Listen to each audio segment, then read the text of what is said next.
How's everybody doing? And welcome back to New York 1-to-1. In today's episode, we're building a huge chunk of the East Village, Alphabet City. Going to be a short time lapse today and then a deep dive during the live play. So let's not wait around, let's get right into it. So what we're building today is Alphabet City. And I think the craziest thing about building this and researching a little bit for this video was that it wasn't always called this. I kind of assumed that this was a name that the neighborhood had for a very long time, but apparently this is not true, and I'm really glad I know why now. So a little bit of the background of this neighborhood. Originally, this area is marshland, and if you look on flood maps of New York today, you'll see that a huge chunk of the east side of the East Village, so Alphabet City, as well as the Lower East Side below it, are in a floodplain, and with climate change and rising sea levels could be in a whole lot of trouble, which is why they're doing some work destroying East River Park to build in some flood defenses. But because of that, it was always a bit of a difficult neighborhood to live in, especially by the coast where lots of factories were. But originally this was a neighborhood which had a lot of wealthy New Yorkers who eventually moved uptown as the city grew and the street plan grew northward. So this neighborhood became an area for various groups of immigrants over the years, which is something you could say about probably any neighborhood in New York, but certainly this one.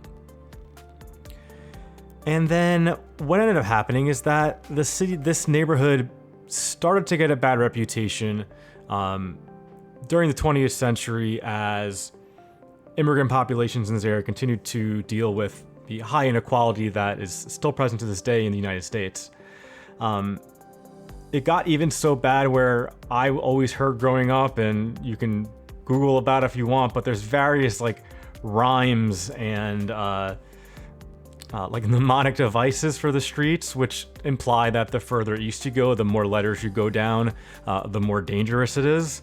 Like A, you'll be all right, and by the time you get to D, you're dead. Something along those lines.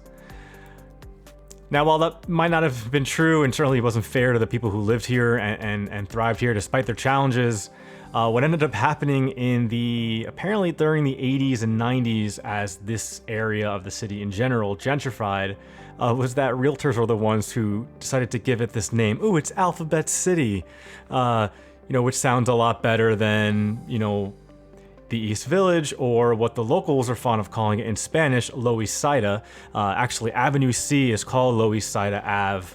I don't know if it's the entire part of Alphabet City or just portions of it, but so yeah, I thought all along that, given the obvious letter names, that this is the name Alphabet City had forever, and it's not true. So always good to learn some history, especially about the city I live in the city I enjoy so much.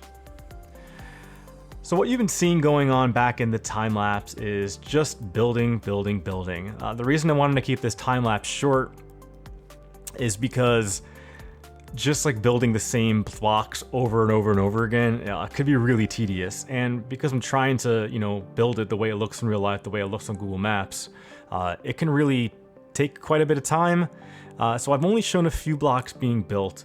And in a few moments, we'll be looking at my flipping technique, which is how I do a lot of building of similar looking blocks in large areas during my New York builds.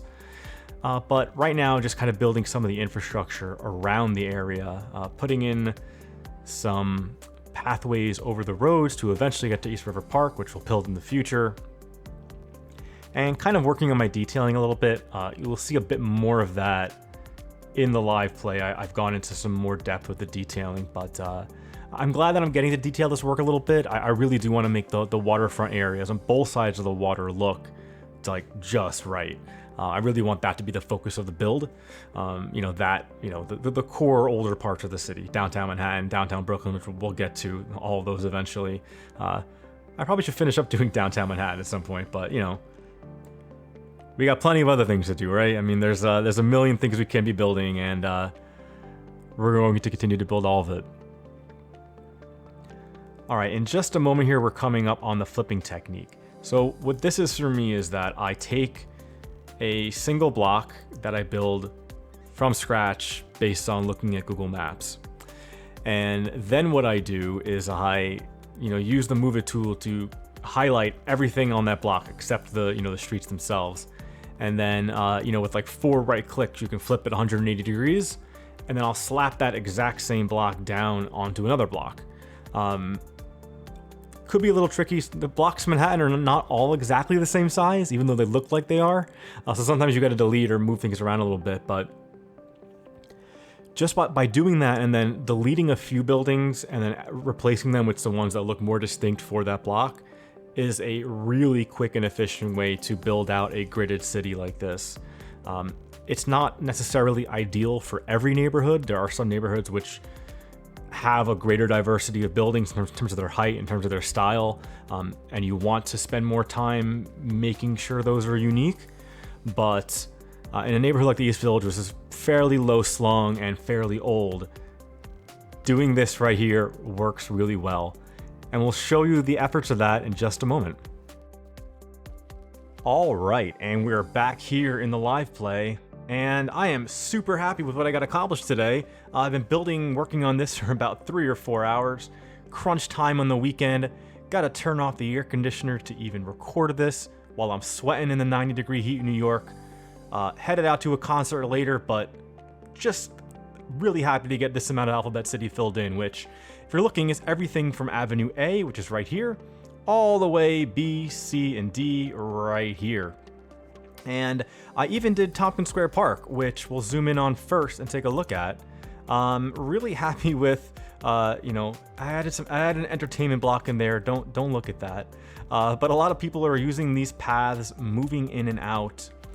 And yeah, just take a look at all of this progress. It is quite a lot. I think this is, like, volume-wise, maybe the biggest area of the city we've filled in. And that to me is like one of the complications of trying to build a large neighborhood like this for a video. If I did too much of it as time-lapse, it would just be incredibly boring. Even if I, did it on a stream, it'd be a lot more interesting. But a lot of this was done off camera because I wanted to bring you an extended live play today. I think this is the best way to show off what's going on and show off the diversity of housing you have. So of course, in some of these northeastern corners, some of the redeveloped areas, you have larger, bigger buildings. And in the areas that I've left out, these 3 main blocks here, this is full of housing projects, and then obviously bounded by the FDR. A lot of this area in the earlier days of this neighborhood, given how close it was to the water, there were dry docks here and factories and warehouses, and a lot of that was bulldozed to put in housing projects and other buildings during the 20th century as New York's waterfront changed and as shipping requirements definitely changed globally as well. But you see a nice mix here, and I know I probably pointed out in the time-lapse, which I have yet to record yet, that I do the copy and flip method quite a bit. So you'll look around here and, I don't know, you tell me, can you tell which areas have been copied and flipped? You probably can't unless you looked at it for a long time. What I'll often do is I'll copy, flip, and then delete a few key buildings, either buildings that stick out too much in the existing copy or buildings that I think would look better if I replaced them with something else for the copy. And it really saves a lot of time. I think maybe a quarter of these blocks are copied, but you'd never know because there's enough unique blocks around to really diversify the visual layout of the neighborhood. And again, I'm copying all this off Google Maps, so this is not just me filling in quickly because I want to. This is me trying to mimic as closely as possible the way Alphabet City and this part of the East Village looks like in real life. I particularly like these buildings here. There's a few blocks on the east side. It's this block with the cul-de-sac here, this block, and then this block here that have like a bunch of the same buildings, and in real life they have like red roofs. So they look really distinct on Google Maps, but I think putting in this kind of repetitive 2x2 apartment building does the trick. Overall, the detailing here is of course quite light, mostly just trees. If I tried to decorate this neighborhood heavily and decorate all the other neighborhoods heavily, the series would probably be over already. We would have reached our limits. We'd be getting a horrible frame rate. Right now the frame rate's about 16 a second.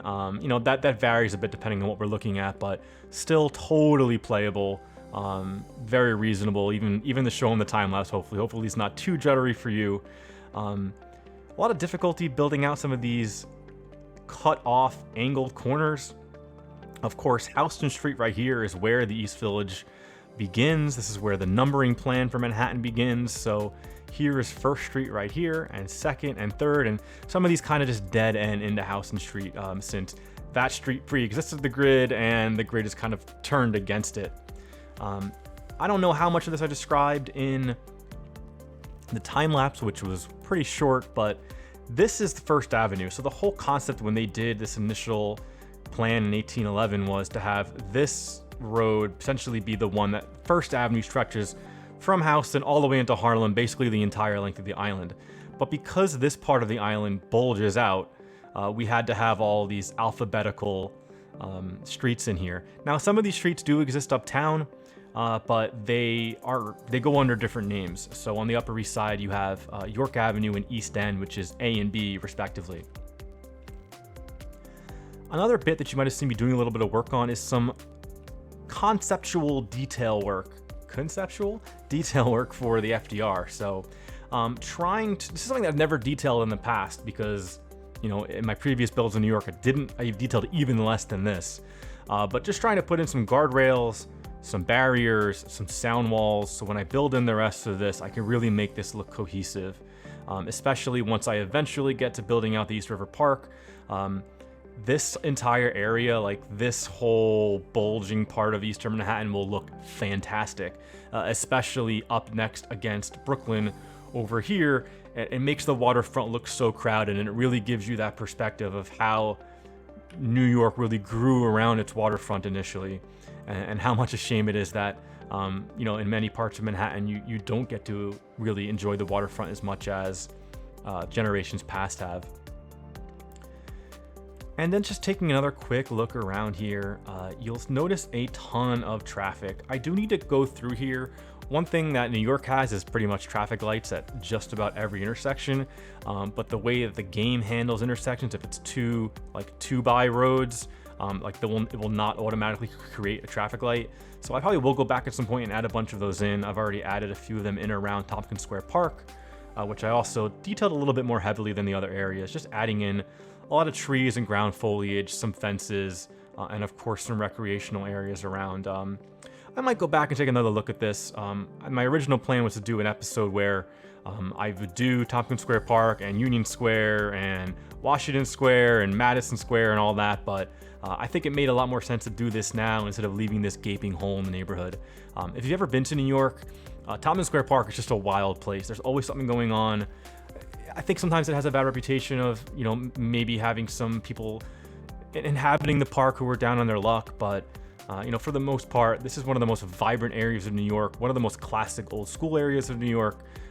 I spent a lot of my younger days down here in my early 20s going to a lot of the cheap divey kind of bars around here, where even then you can get a beer for, you know, $3, which nowadays in New York is completely unheard of, and inflation is certainly burying any of the cheap deals that may have been left, but you can't control that, right? You can only do so much, but I am really thrilled with the way that this came out. I hope that you are too. I'm gonna back out here just for 1 second to show you we're now over 93,000 people, which means in a future episode we're gonna go over 100K, which is pretty much right on schedule. I figured we'd hit 100K around 10 to 15 episodes, which is, you know, what we're closing in on right now.